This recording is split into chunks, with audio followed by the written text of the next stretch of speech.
कुछ कहना चाहता हूँ महाराज। कृपया करके मेरी बात सुन लीजिए महाराज, अन्यथा घोर अनर्थ हो जाएगा।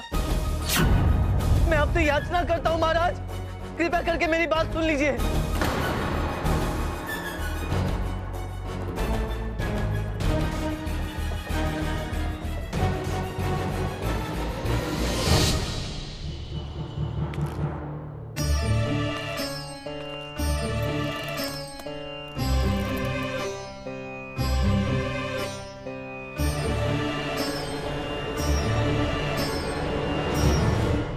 कहो, क्या कहना चाहते हो? घोर आश्चर्य की बात है महाराज कि इतनी महत्वपूर्ण बात के बारे में महापंडित आदरणीय तथाचार्य ने आपको सचेत भी नहीं किया, जबकि ये तो स्वयं सब जानते हैं। बताइए राजगुरु। क्या बताएं? यही कि इस समय मुझे क्या, किसी को भी मृत्युदंड नहीं दिया जा सकता। क्यों नहीं दिया जा सकता? आचार्य, ये आप मुझसे पूछ रहे हैं, जबकि आप स्वयं इतने बड़े ज्ञाता, इतने बड़े शास्त्र विद्वान हैं। अरे आपको तो सब पता होना चाहिए ना। अरे हमें पता तो चले, क्या पता होना चाहिए? आचार्य, आपको तो ज्ञात ही होगा कि इस समय राहु और शनि एक दूसरे के समीप से गुजरते हैं और उनकी शक्तियों से जो विलक्षण ऊर्जा उत्पन्न होती है, शास्त्रों में उसे दूर मुहूर्त कहा गया है। और महाराज, उस मुहूर्त में यदि किसी के प्राण लिए जाएं, तो वो महापाप होता है, महापाप। क्या ये पंडित सत्य बोल रहा है गुरुजी? अरे मूर्ख, किससे पूछ रहा है? ये बुढ़ा स्वयं किसी शास्त्र के आगे से गुजरा नहीं, धनिया पता होगा इसे कौन सा गिरे किस गिरे के पास से गुजरते हैं। बताइए गुरुदेव, बताइए महाराज को कि यदि इस मुहूर्त में मुझे मृत्युदंड दिया गया तो क्या हो जाएगा? क्या होगा? विपत्तियां टूट पड़ेंगी आचार्य। ग्रहों से जन्मी नकारात्मक ऊर्जाएं विनाश का प्रचंड तांडव मचा देंगी और यहाँ उपस्थित हर जीव और प्राणी काल का ग्रास बन जाएगा। सब तो पता है आपको प्रभु। हैं? पता है? हाँ? पता है, सब कुछ पता है। क्यों नहीं पता है? महापंडित है हम, पता है। तो बताइए ना महाराज को कि इस फांसी को कुछ समय के लिए स्थगित कर दें और इस दूर मुहूर्त के बीत जाने की प्रतीक्षा करें। कहिए आचार्य, कहिए। हाँ हाँ हाँ महाराज, ये जो पंडित है ये कह तो सही रहा है। कुछ कुछ ऐसा होता है शास्त्रों में, है। जी महाराज, और सबसे महत्वपूर्ण बात महाराज कि यदि मैं अपराधी होता और मेरी मंशा कोतवाल को अपने षड्यंत्र में फंसाने की होती, तो आज इस समय जब कोतवाल को फांसी लगनी थी, मैं यहाँ आकर उसे निर्दोष क्यों कहता महाराज? ऐसा करने की भूल मैं क्यों करता? मेरा आपसे नम्र अनुरोध है महाराज कि मुझे कुछ क्षणों का समय दे दिया जाए। यदि उतने समय में मैं अपनी निर्दोषता प्रमाणित कर पाया और वास्तविक चोर को आप सबके सामने प्रस्तुत कर पाया तो ठीक, अन्यथा जैसा महाबली सम्राट उचित समझे। इस फांसी को तब तक स्थगित किया जाता है जब तक इस समय सारणी का समय समाप्त नहीं हो जाता।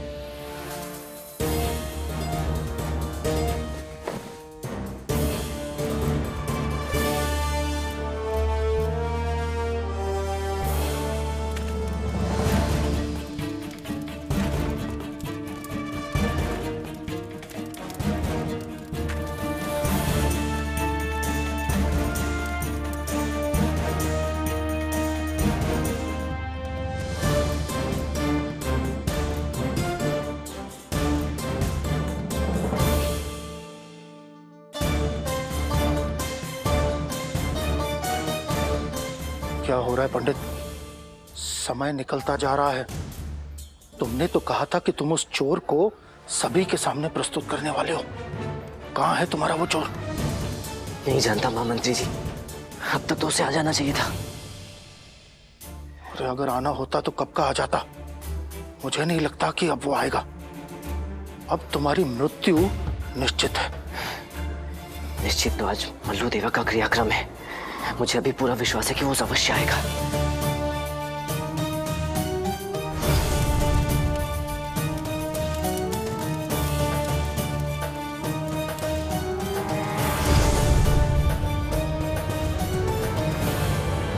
समय समाप्त हुआ महाराज।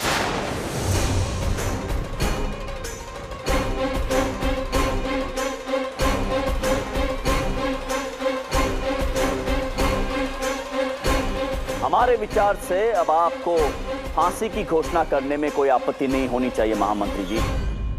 अब दंड दिया जाए। महाराज, सिपाहियों,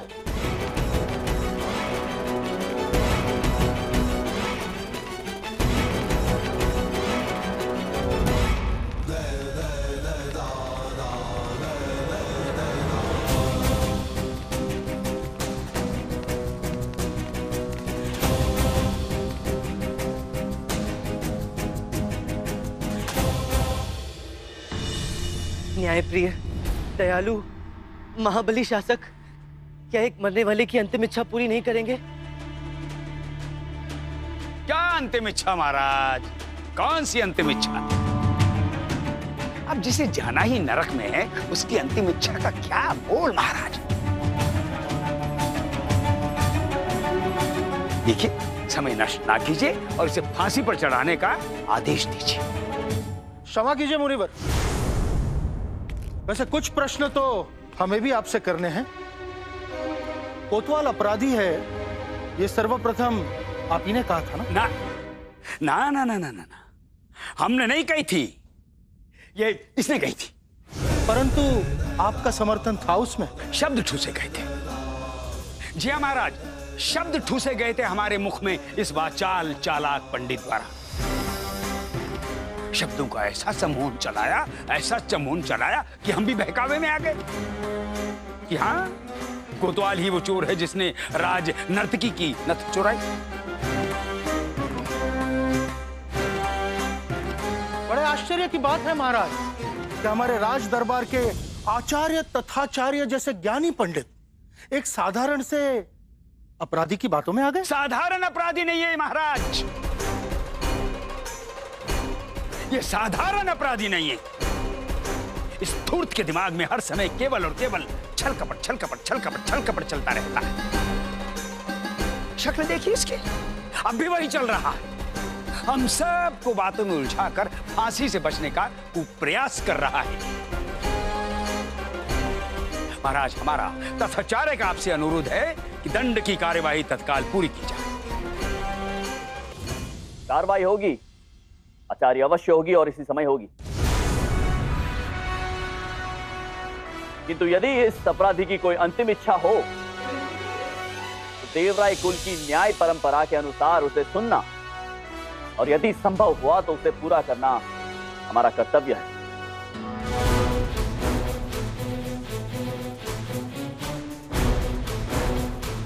बोलो पंडित, क्या है तुम्हारी अंतिम इच्छा? अरे बोल देना, चोटी दान दे दो। उसे जीवन दान कहते हैं। अरे चोटी दान देंगी तो जीवन दान स्वयं नहीं मिल जाएगा औसत बुद्धि? रे बाचाल, सोचने दे मुझे। बोलो पंडित। हाँ महाराज, अंतिम इच्छा है महाराज, एक ही बार पूरी होनी है। ऐसे बिना सोचे समझे कैसे मांग लूं? 2 क्षण तो दीजिए महाराज, अभी सोचकर बताता हूँ। देवा, कहाँ रह गए तुम?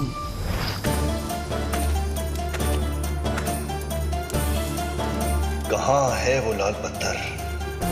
कहीं मैं उसे पीछे तो नहीं छुड़ाया?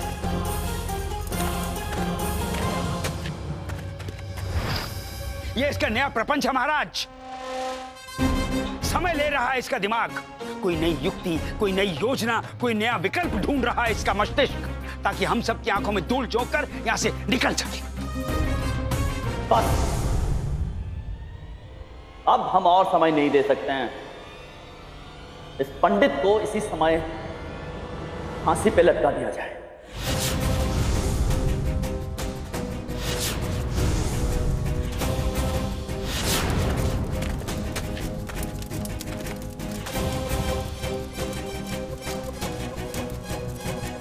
बिल्कुल सही जा रहे हैं नक्शे के मुताबिक। आगे चल के हमें एक ऊपर लाल पत्थर नजर आएगा और पत्थर को तोड़ते ही शाही खजाना।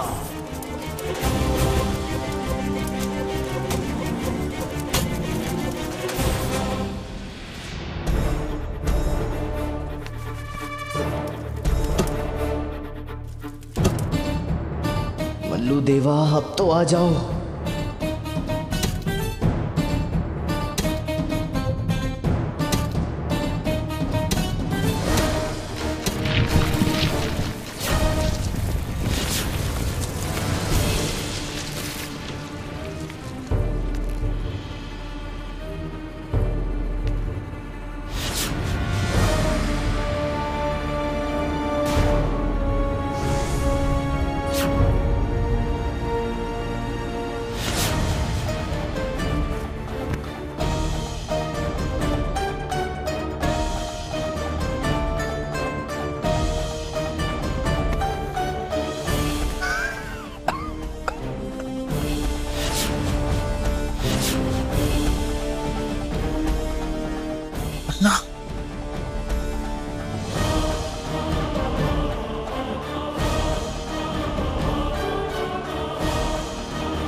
ये खजाने वाली जगह तो नहीं लग रही।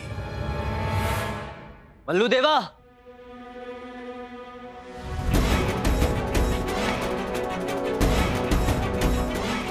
ये सब क्या है पंडित?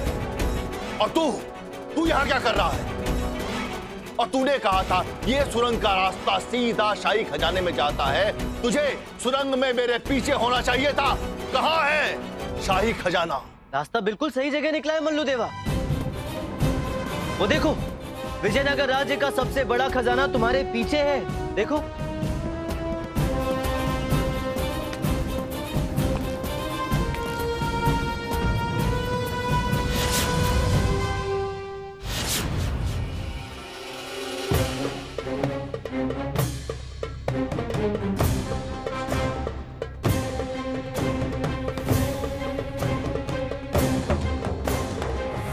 मल्लू देवा, धोखा! पंडित, तूने मेरे साथ धोखा किया है पंडित। सिपाहियों,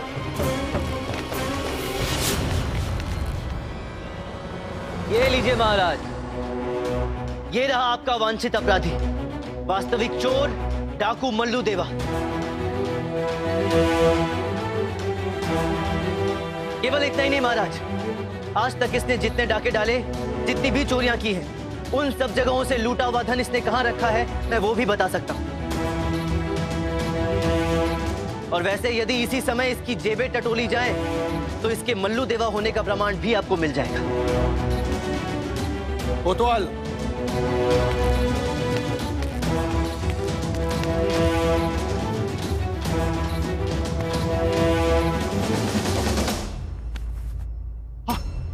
ये रहा महाराज, वो तलवार का चिन्ह।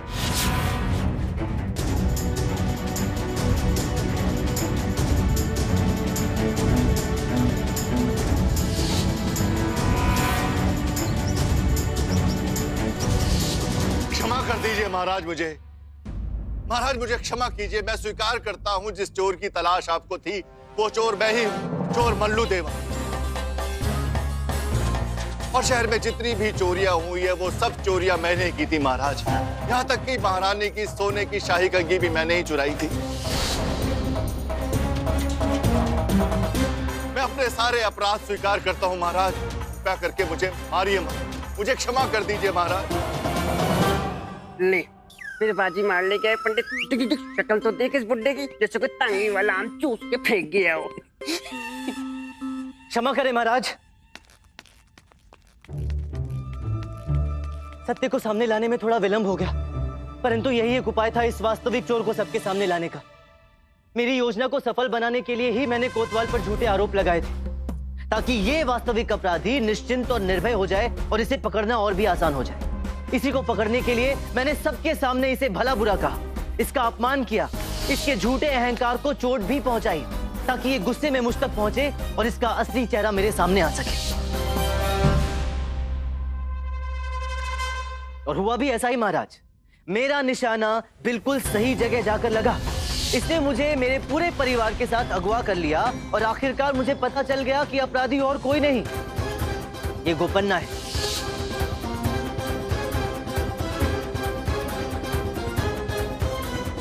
फिर मैंने गोपन्ना की लालची प्रवृत्ति का लाभ उठाया। इसे मैंने महल में रखे एक काल्पनिक खजाने की झूठी कहानी सुनाई, जिस पर इसने बड़ी सरलता से विश्वास कर लिया। फिर मैं इसे इस जगह के नीचे वाली सुरंग तक लेकर आया और परिणाम आपके सामने है महाराज। ये सच है महाराज। पंडित रामकृष्ण ने पहले ही उसकी योजना के बारे में हमें बता दिया था और हमसे सहायता भी मांगी थी। तब जाकर हमने उसे इस सुरंग के बारे में बताया, ताकि ये पूरी सच्चाई आपके सामने आ सके महाराज।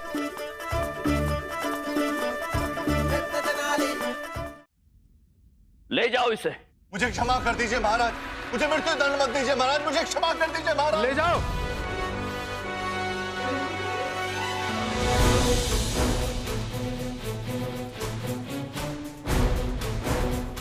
पंडित रामकृष्ण, जिस बुद्धि कौशल का परिचय देकर तुमने अपराधी को पकड़वाया और स्वयं को निर्दोष साबित किया है, वो अत्यंत प्रशंसनीय है। हम बहुत प्रसन्न हैं तुमसे पंडित रामकृष्ण।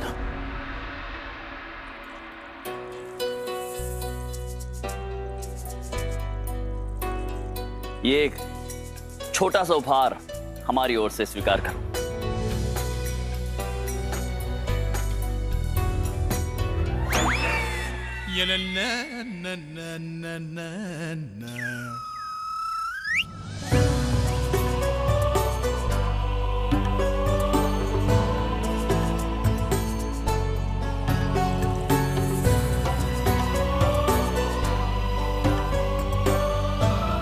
ये मेरा सौभाग्य है महाराज, मेरा सौभाग्य है। महाराज कृष्णदेव राय की, महाराज कृष्णदेव राय की, महाराज कृष्णदेव राय की, जय, महाराज कृष्णदेव राय की। परंतु महाराज, मेरा परिवार अब भी मल्लू देवा के आदमियों के पास बंदी है। निश्चिंत रहो पंडित, अब तुम्हारे परिवार की सुरक्षा हमारा दायित्व है। वचन देते हैं तुम्हें कि बहुत ही जल्द तुम्हारा परिवार सकुशल तुम्हारे साथ होगा। हाँ मंत्री जी। महाराज, हमारे सिपाही मल्लू देवा के ठिकाने के लिए निकल चुके हैं। धन्यवाद महाराज।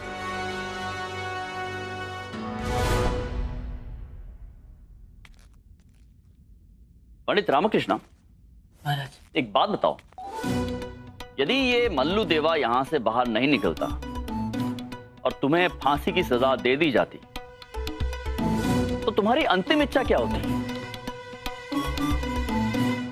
फिर तो महाराज मैं आपसे किसी अलग प्रकार के मृत्यु देने का अनुरोध करता। अनुरोध अवश्य पूरा किया जाता, किंतु ये अलग प्रकार की मृत्यु से तुम्हारा क्या अर्थ है? बुढ़ापे की मृत्यु महाराज, वृद्धावस्था की स्वाभाविक मृत्यु, या फिर दमा, खांसी, हृदय गति अविरोध, कमर दर्द, जोड़ों का दर्द, रक्तचाप, इनमें से किसी कारण से हुई मृत्यु, कुछ भी चलती महाराज।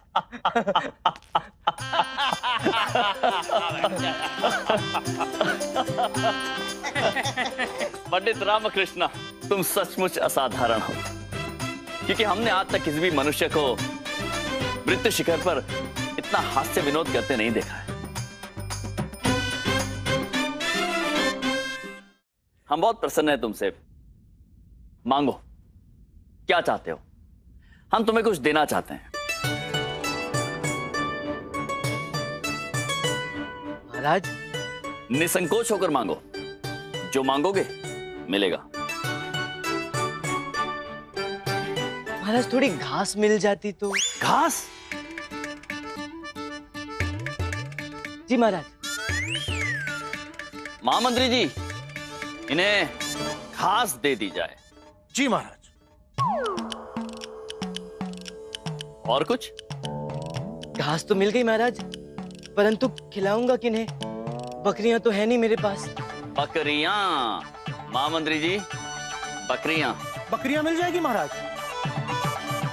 एक खूंटा भी मंत्री महोदय, बकरियों को बांधने के लिए महाराज। खूंटा भी दे दीजिए। और कुछ? महाराज, बकरियां भी मिल गई, परंतु मैं उन्हें बांधूंगा कहाँ? उनके लिए एक छोटा मोटा छप्पर भी तो होना चाहिए। होना चाहिए महामंत्री जी। हो जाएगा महाराज।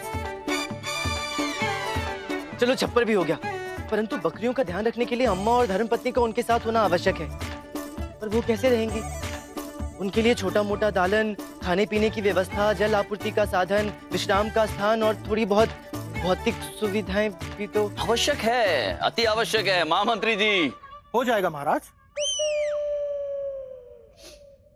और कुछ? नहीं महाराज, और कुछ नहीं, बस इतना कि जानते थे हम, पता था हमें कि ये बस इतना ही, कुछ और अवश्य है। तो बताओ पंडित रामकृष्ण, और कुछ क्या चाहिए आपको? आपकी दया से इतना सब कुछ मिल गया महाराज, परंतु ये सब मैं रखूंगा कहाँ? इतना सब सामान रखने के लिए तो एक छोटा सा नहीं, एक बड़े से घर की आवश्यकता होगी ना, जो तुम्हारे पास नहीं है। जी महाराज। महामंत्री जी। महाराज, वो सारी चीजें जो इन्होंने मांगी है और जो मांगने वाले हैं, जो आप और हम समझ चुके हैं, वो सारी चीजें इन्हें प्रदान कर दी जाए। जी महाराज। अब हम इनकी और बस इतना ही सुनना नहीं चाहते हैं। यदि आपका हो गया हो पंडित रामकृष्ण, तो हम चलें। जी महाराज, बहुत बहुत धन्यवाद।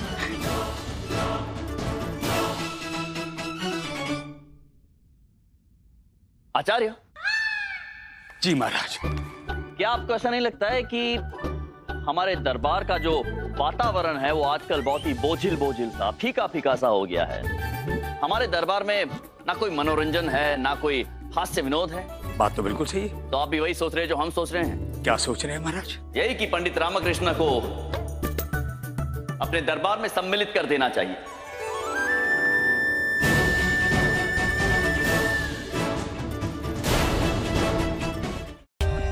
For more updates, subscribe to our channel, click the show links and enjoy watching the videos.